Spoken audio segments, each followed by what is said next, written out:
চৈত্রের খাকা রোদ্দুর, হৃৎপিণ্ডের দুয়ারে টোকা দিচ্ছে গরম হাওয়া, গলা শুকিয়ে হাড়।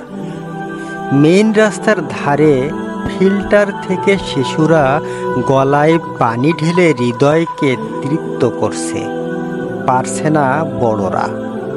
কৌতুক নয়, এটাই বাস্তব। আমরা যে মুসলিম, আল্লাহ সুবহানাহু ওয়া তাআলার নির্দেশে মেনে চলাই তো আমাদের একমাত্র কাজ। চলছে রমজান মাস, সিয়াম পালনের মৌসুম। সূর্যাস্তের পূর্বে কোনরূপ পানাহার সকল প্রাপ্তবয়স্ক মুসলিমের পক্ষে অকল্পনীয়। আমরা আল্লাহর কথা শুনি, আল্লাহর কথা মানি, আল্লাহর কথা বলি।